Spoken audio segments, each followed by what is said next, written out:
soir, au sommaire, la Guinée signe un accord de plus de 22 millions de dollars avec la FAO. L'argent sera utilisé pour améliorer les conditions de vie des populations à la base et pour leur autosuffisance alimentaire.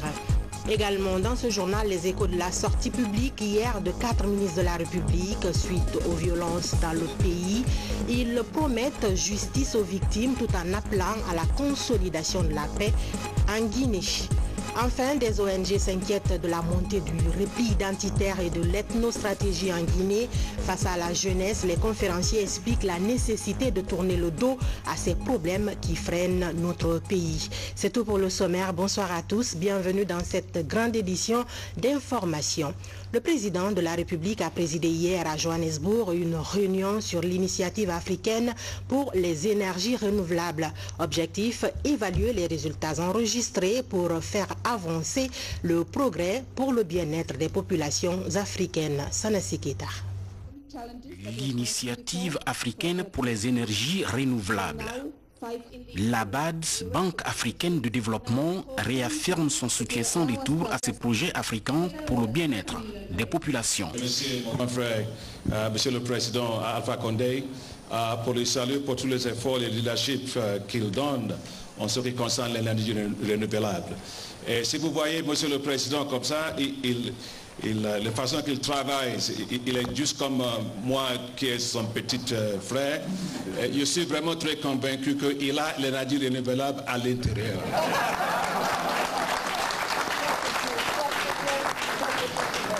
Et je voudrais aussi vraiment remercier le président Alpha Condé pour son leadership pour l'initiative pour l'énergie renouvelable en Afrique, tout ce qu'il a fait pour nous. Et ce qu'il continue aussi à faire. Et quand je prends ce qui concerne l'énergie, vous savez que pour la Banque africaine de développement, nous pensons que bon, l'énergie c'est juste comme le son dans le corps. Si vous avez le son, vous avez la vie. Vous n'avez pas le son, vous n'avez pas la vie. Et donc on ne va pas développer dans l'obscurité. Et donc vous avez dit ça, Excellence, Monsieur le Président, et Madame le Commissaire avait dit la même chose. Donc pour nous, ce qui est important, c'est d'accélérer l'investissement dans le secteur de l'énergie pour l'Afrique. Et pour moi, pour la Banque africaine de développement, nous avons déjà commencé à faire l'investissement de 12 milliards de dollars sur l'énergie en Afrique pour avoir l'effet de levier de 45 et jusqu'à 50 milliards de dollars.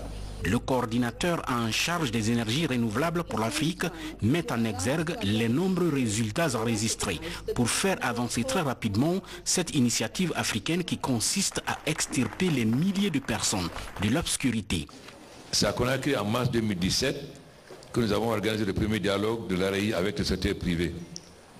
Et j'avais tenu expressement à ce que vous puissiez porter directement vos préoccupations à l'AREI, ce en présence de tous nos partenaires, afin que nous prenions des mesures adéquates pour accroître et accélérer vos contributions dans ce combat pour l'électrification du continent.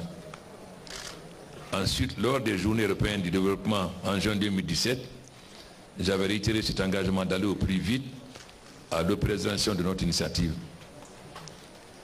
Après plus de 2 ans de travail entre l'AREI et l'Europe, nous voilà donc réunis pour assister aujourd'hui à la montée en puissance véritable de notre partenariat à travers la mise en place de ce mécanisme de financement et douane et ciblant tout particulièrement les défis que vous avez évoqués à Conakry, entre autres les différents risques politiques, de champs de crédit, etc., et la nécessité de dérouler toute une palette d'instruments de garantie pour y faire face. Nous nous félicitons de l'initiative de l'Union européenne avec ce premier montant de 4,1 milliards d'euros de garantie.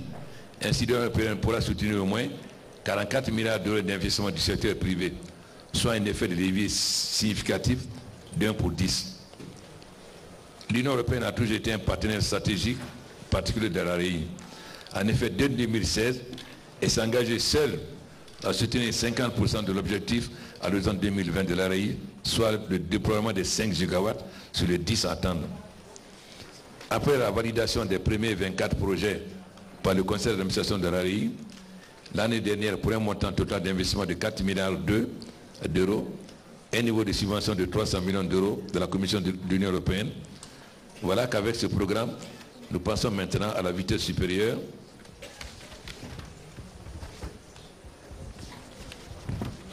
avec un mécanisme de financement spécifiquement dédié au secteur privé. L'AREI ne s'arrêtera pas à la facilitation d'une palette d'instruments et mécanismes financiers sur mesure. Sa mission couvre également la mise en place de cadres institutionnels, juridiques, fiscaux et réglementaires attractifs pour les investissements dans les énergies renouvelables. Ensuite, nous devrons assurer la mobilisation et le renforcement des capacités institutionnelles et des compétences dans le développement et le suivi de programmes et projets ambitieux. Tout ceci afin d'améliorer le cadre d'investissement sur le continent et par conséquent accroître l'attractivité de la destination Afrique pour le secteur privé domestique et international. Détrompons-nous, l'accès universel à une énergie propre et durable à l'horizon 2030 nécessitera la mobilisation d'au moins 50 milliards de dollars par an, soit pour les 10 ans prochains. Ce qui veut dire que le chemin est encore long, que pour reste à faire, nous en sommes conscients. C'est pourquoi l'AREI elle-même est entrée en mode d'accélération avec la finalisation des affaires d'établissement soldées par le recrutement de la directive permanente, son unité indépendante de mise en œuvre. Mesdames, messieurs du secteur privé, vous avez un rôle fondamental à jouer dans ce combat-là en tant que moteur d'innovation, détenteur de solutions technologiques et de capital financier considérable. En somme, tout ce qui est nécessaire à l'atteinte de notre objectif ultime, l'accès universel pour tous et l'intégration du continent pour son développement durable. L'ambition du professeur Alpha Condé est d'industrialiser le continent pour permettre aux jeunes de rester sur place dans le but justement d'obtenir du travail. J'ai donc instruit à la directive permanente de l'IDU de continuer à travailler étroitement avec vous dans l'optique de la présentation de son programme de travail pluriannuel au prochain conseil d'administration en janvier 2019 en mois du sommet de l'Union africaine. Il est plus qu'important que nous explorions ensemble tous les avenues, les voies et moyens de faciliter d'amplifier notre contribution. Pour ma part, je ne ménagerai aucun effort afin de m'assurer que vos préoccupations soient dûment prises en compte et que des solutions adéquates vous soient proposées. Je continuerai par l'organisation d'échanges fréquents et par d'autres moyens à me tenir en permanence informé des avancées, des difficultés. Et je vous assure que nous serons tous ensemble, toujours d'une même voie, et y trouver les réponses nécessaires. Le temps nous est compté, il faut aller vite. Je vous remercie encore une fois d'être venu du continent d'Europe et d'ailleurs et vous invite déjà au dialogue de l'AREI pour la région ouest africaine à Conakry en janvier 2019. Ce dialogue sera non seulement l'occasion d'évaluer nos premiers résultats, mais contribuer davantage à passer en revue les voies et moyens devant nous permettre de considérer notre collaboration sur le continent en général et dans cette région en particulier. Nous vous attendons donc nombreux pour l'événement de lancement de la plateforme de haut niveau sur l'investissement dans l'énergie durable. Vous savez l'importance de l'énergie pour l'Afrique, comme mon frère l'a dit. 7 Africains sur 10 n'ont pas accès à l'énergie. Pourtant, nous avons d'immenses potentialités. Le barrage d'Inga seulement peut fournir 100 gigawatts à l'Afrique. Donc, si nous faisons les 3 barrages d'Inga, nous pouvons électrifier toute l'Afrique. Nous ne pouvons pas, il est évident que nous, les chefs d'État aujourd'hui, nous sommes très peinés et même honteux de voir nos enfants mourir dans les eaux de la Méditerranée. Comment pouvons-nous donner du travail à ces enfants si nous ne pouvons pas consommer nos matières premières agricoles, minières et pétrolières en Afrique? Donc nous avons besoin d'énergie et d'infrastructures afin que l'Afrique cesse d'être le déversoir des produits finis et fournisseur de matières premières, afin que nous puissions industrialiser l'Afrique et donner du travail à tous les enfants africains. C'est le grand défi. Et nous sommes très heureux de l'engagement de notre frère de la BAD, qui a déjà donné ses preuves en tant que ministre de l'Agriculture au Nigeria et qui a lancé le programme d'agro-business l'Afrique nourrit l'Afrique. Donc nous sommes convaincus, en vous voyant ici tous présents, que vous saurez nous accompagner afin que l'Afrique sorte de l'obscurité et que nos enfants ne meurent plus dans le désert ou dans les horizons. Parce que ça nous pose des problèmes aussi quand nous voyons aujourd'hui l'avancée de l'extrême droite en Europe, l'avancée du racisme et des propos assez désobligeants à l'égard de nos pays. Nous sommes certains que l'Afrique sera l'avenir du monde à condition que nous ayons l'énergie et les infrastructures. Merci beaucoup.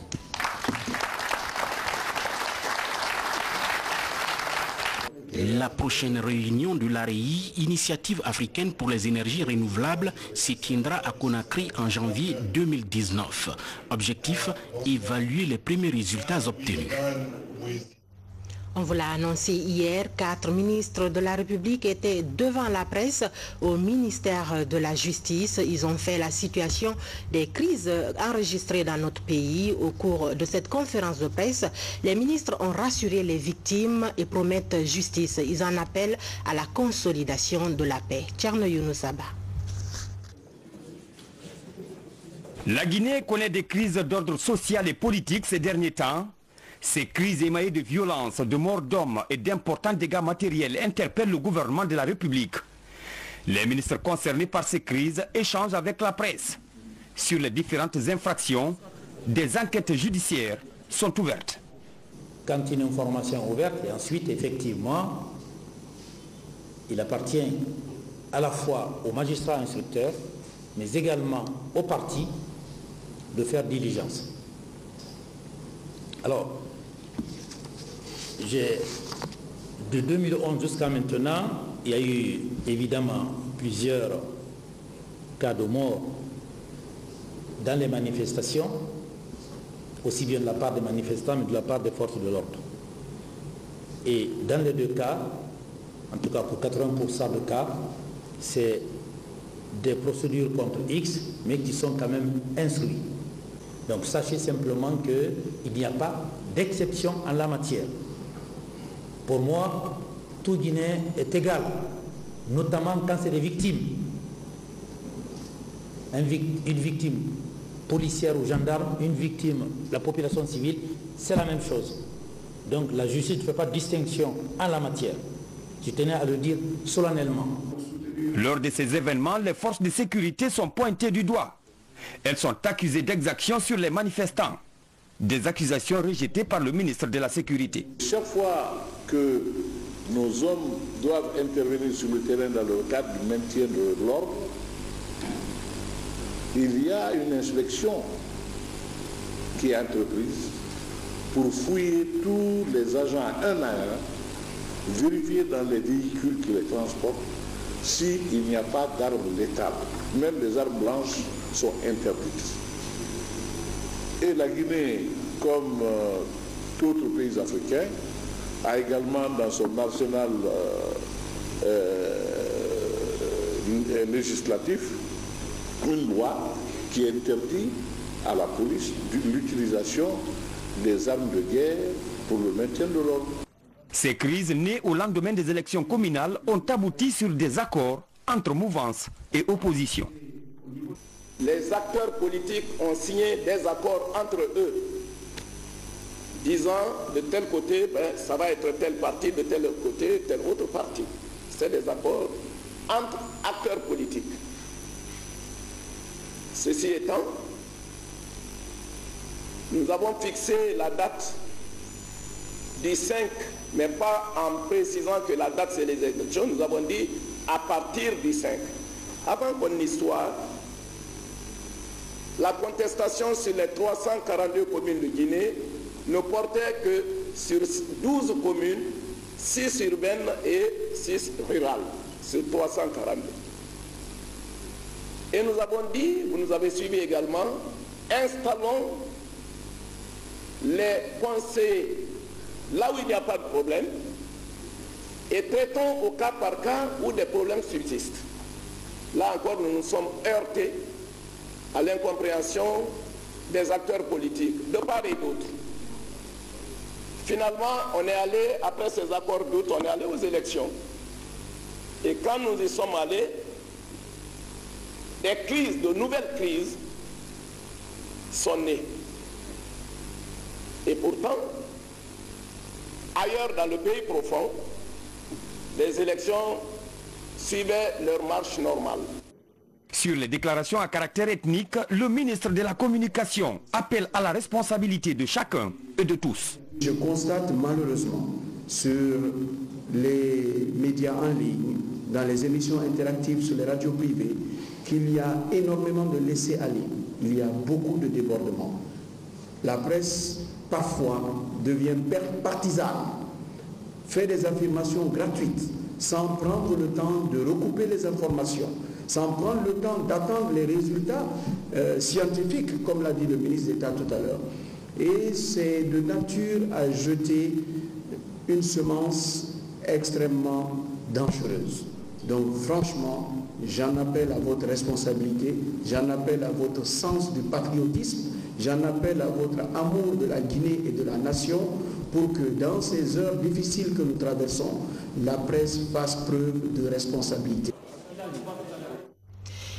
Vous suivrez l'intégralité de cet élément juste après ce journal. Je vous le disais dans les titres, le repli identitaire et l'ethnostratégie sont à la base de beaucoup de problèmes en Guinée. Comment y mettre définitivement fin? La question était au centre d'une conférence débat ce samedi à Conakry, organisée par l'ONG Agir pour le développement. Les conférenciers ont expliqué à la jeunesse la nécessité de tourner le dos à ces problèmes qui freinent notre pays. Reportage Maurice Sidibé. En face des jeunes venus des 5 communes de la ville de Conakry, ces leaders d'opinion abordent la problématique de la montée du repli identitaire en Guinée.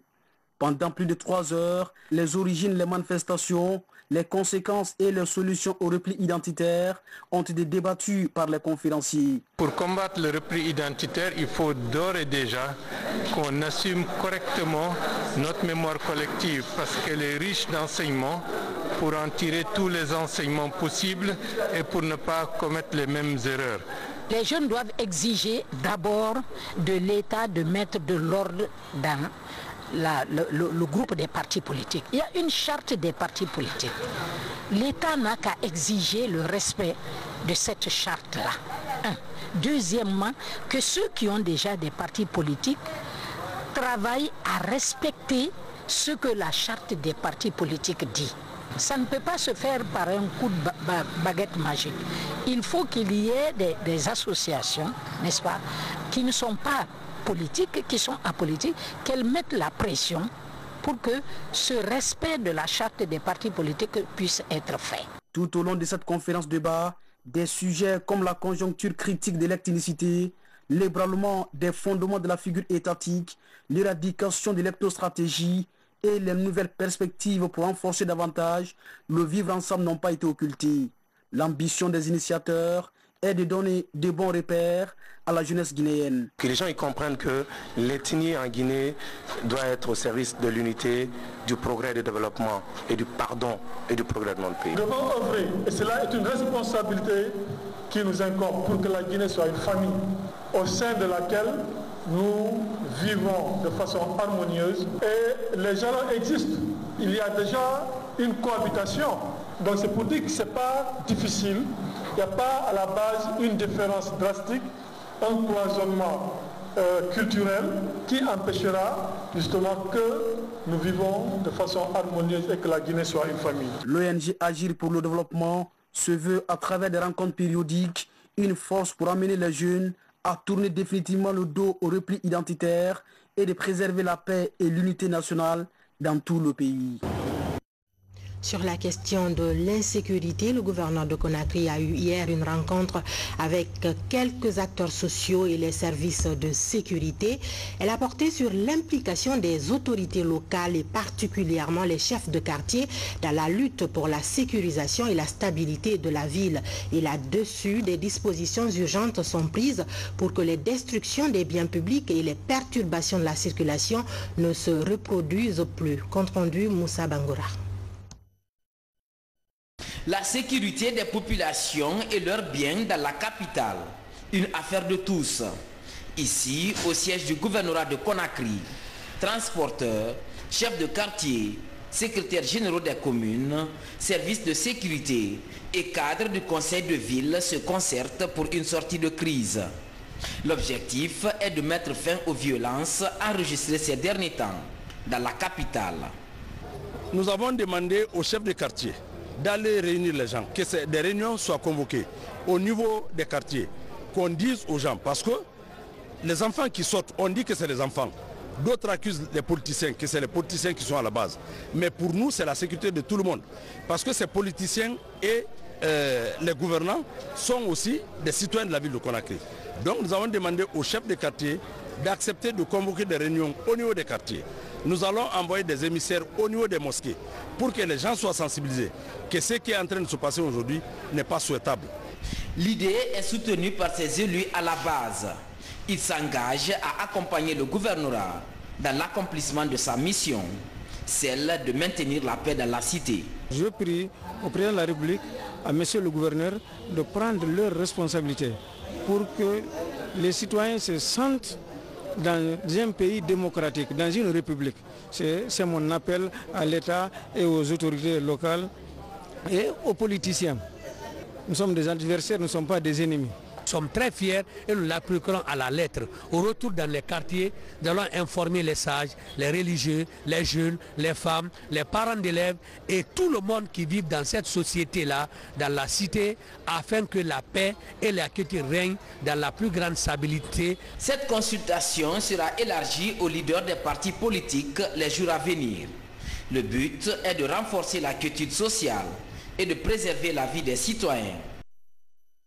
Dans le même registre, on enchaîne avec ce communiqué qui nous vient du ministère de la Sécurité et de la Protection civile. Le ministre de la Sécurité et de la Protection civile constate avec regret une recrudescence des tensions accompagnées d'exactions de tout genre, des violences sur des citoyens et sur des agents des forces de l'ordre dans certains quartiers de la ville de Conakry, notamment à Wanindara et Périphérie, suite à la mort de 3 citoyens dont un policier. Des prises de position qui se radicalisent sont ainsi constatées. Le ministre de la Sécurité et de la Protection civile rappelle aux citoyens que l'une des missions principales des forces de sécurité est la sécurisation des personnes et de leurs biens, mais aussi le maintien et le rétablissement de l'ordre public. Des enquêtes sont ouvertes pour rechercher et traduire en justice les présumés auteurs de ces multiples cas de meurtre, d'agression et de vandalisme. Le ministre de la Sécurité et de la Protection civile appelle les citoyens à la retenue et au civisme et les invite à accompagner les services de sécurité pour la manifestation de la vérité en collaborant étroitement avec la police en fournissant tout renseignement utile à l'arrestation des présumés auteurs. Seule une telle collaboration permettra de confondre ceux qui sèment le malheur et le désordre dans la cité. Il a également été ordonné aux agents des forces de l'ordre d'agir dans les règles de l'éthique et de la déontologie, dans le respect strict des citoyens et dans la courtoisie, tout en préservant l'ordre public et les libertés publiques. L'inspection générale des services de police et de la protection civile est appelée à veiller scrupuleusement sur le comportement des agents déployés. Tout agent qui sera auteur d'abus, d'exactions ou de tout autre comportement ternissant l'image de l'institution policière sera interpellé et répondra de ses actes devant les tribunaux. La police nationale demeure républicaine au service des citoyens et présente ses condoléances aux familles des victimes et demande à celles-ci d'user des voies légales pour se pourvoir en justice.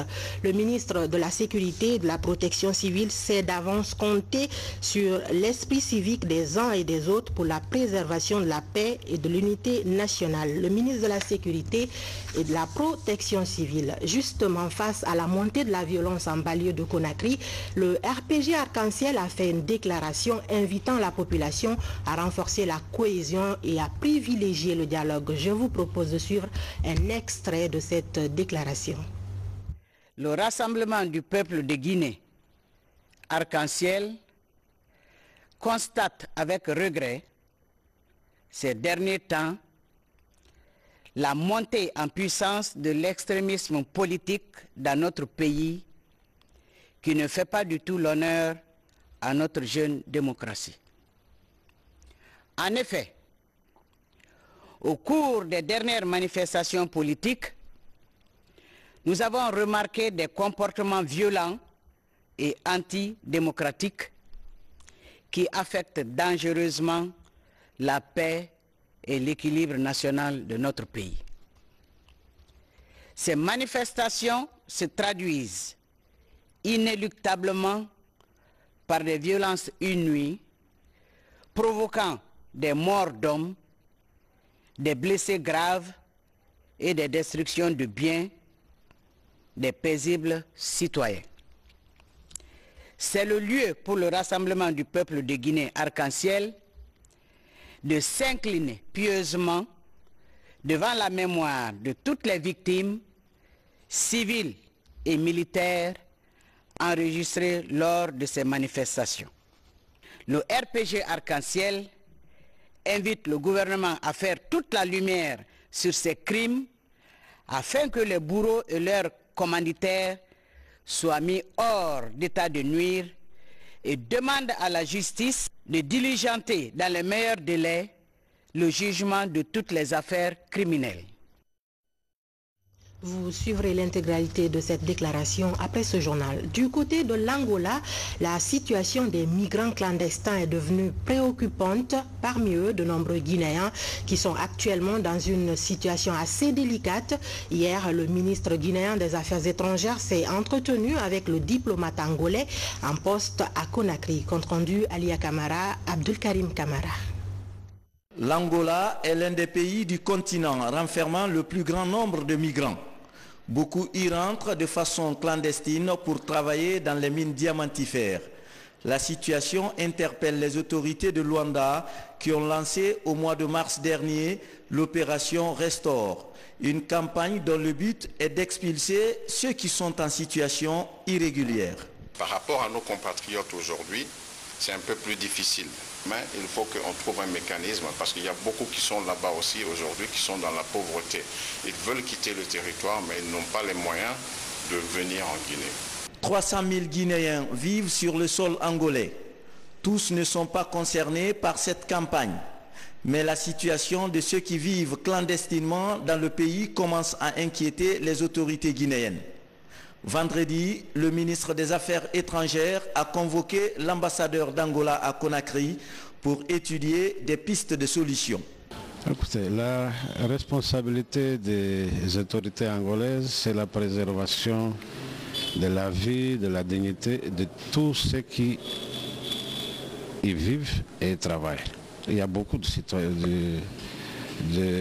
citoyens guinéens qui sont en Angola, il y en a qui sont là depuis ça fait plus de 40 ans, qui sont en règle avec les autorités, ils travaillent, ils ont leur business. Si vous êtes en règle, vous n'avez aucun problème.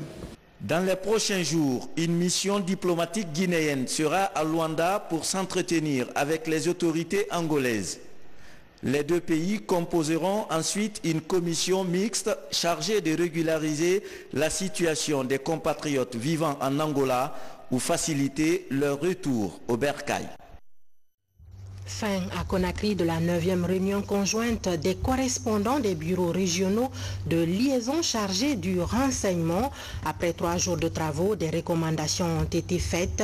Elles s'articulent autour du renforcement de la coopération douanière et de la valorisation du renseignement pour mieux lutter contre le terrorisme qui menace le continent africain. Précision, Isidore Gononanamou de Tunkarata.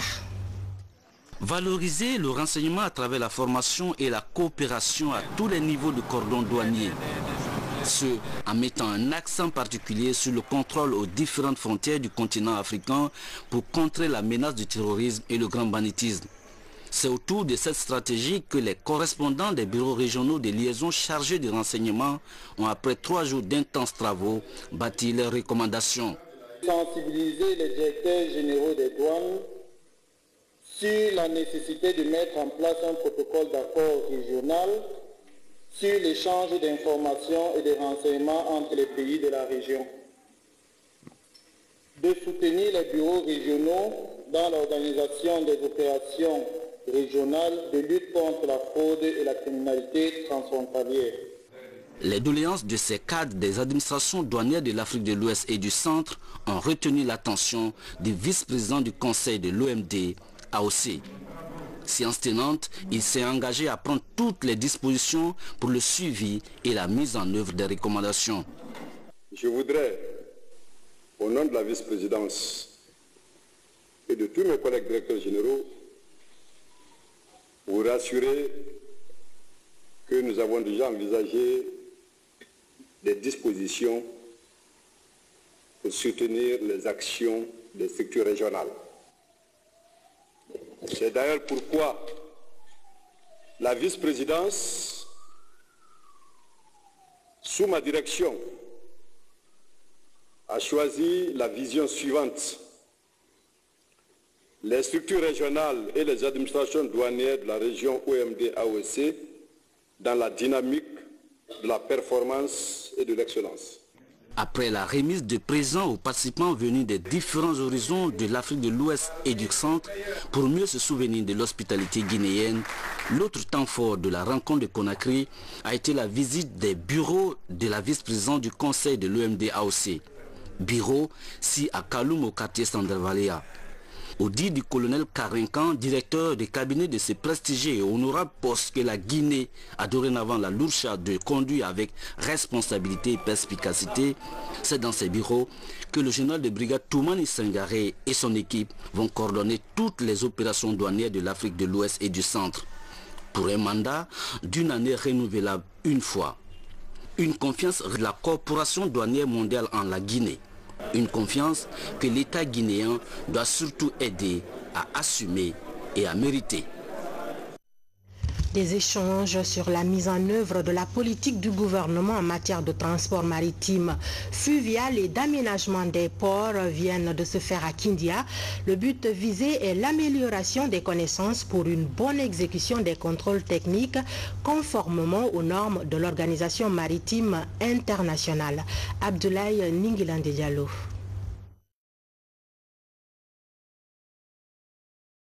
Lors de sa dernière mission à Conakry en 2016, l'Organisation maritime internationale a décelé une dizaine de faiblesses dans la législation nationale en matière de transport maritime et d'activités portuaires. Ces faiblesses portent notamment sur le manque de formation des inspecteurs de la Direction nationale de la marine marchande. Pour corriger ces insuffisances, des cadres du secteur maritime échangent sur la mise en œuvre de la législation et la réglementation relative au transport maritime. Nos inspecteurs sont appelés à faire des contrôles sur les navires étrangers. Donc ces navires étrangers obéissent à des normes internationales que nous appliquons. Donc si nos inspecteurs ne sont pas outillés à faire leur travail à bord de ces navires étrangers, ce n'est pas bon pour le pays. C'est pourquoi nous cherchons toujours à renforcer les capacités de nos inspecteurs pour qu'ils soient au même niveau de formation que les inspecteurs d'autres pays. Pendant 5 jours, ces inspecteurs se sont familiarisés avec les techniques d'inspection pour connaître non seulement l'état des bateaux, mais aussi celui du port. L'objectif est d'assurer la sécurité de la navigation des navires et de prévenir la pollution de la mer. Une formation, c'est bon, mais une formation ne suffit pas en soi. Beaucoup de choses ont été dites ici, des documents bien élaborés sur des questions vraiment pointues permettent une mise à jour des connaissances de tous les participants. Il faut que ces participants utilisent cette formation-là, au-delà de ces quelques jours passés ici, qu'ils aient ces documents sur leur table et non dans les tiroirs. Au terme de cette rencontre de Kindia, ces inspecteurs sont aptes à préparer des ordonnances de saisie conservatoire de tout navire faisant l'objet d'immobilisation ou d'une requête de justice. Un véritable défi à relever au regard du rapport de la dernière inspection maritime, car sur les 25 bateaux de pavillon guinéen, 80% ne sont pas en règle. Autosuffisance alimentaire, le ministère de la coopération et de l'intégration africaine et la FAO signent une convention de plus de 22 millions de dollars. C'est dans le cadre de la programmation pays 2018-2022 et l'argent sera utilisé pour améliorer les conditions de vie des populations à la base. Ousmane Ba. La lutte pour l'autosuffisance alimentaire en cours en Guinée. Plus de 22 millions de dollars seront injectés dans les secteurs prioritaires de développement pour les 5 prochaines années.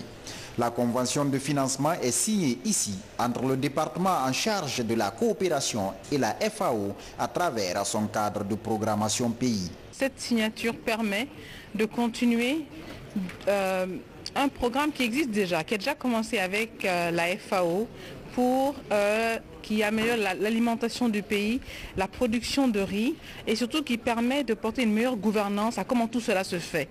Donc cela va avoir une incidence sur les questions foncières et le lambda qui est dans son village, le jeune rural ou la femme, pourra avoir accès à une terre qu'elle pourra cultiver dans de meilleures conditions pour pouvoir arriver à l'équilibre alimentaire de sa famille.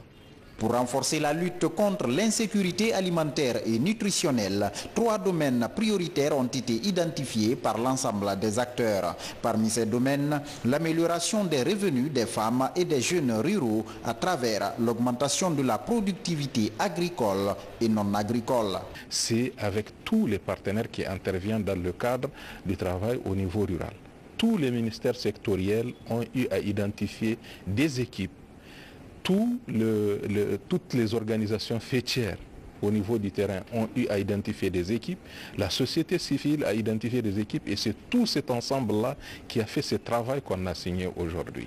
La signature de la convention permettra aussi de financer 2 autres projets de développement, à savoir l'appui à l'amélioration de la technologie de validation du riz local et la gouvernance foncière pour une sécurité alimentaire assurée.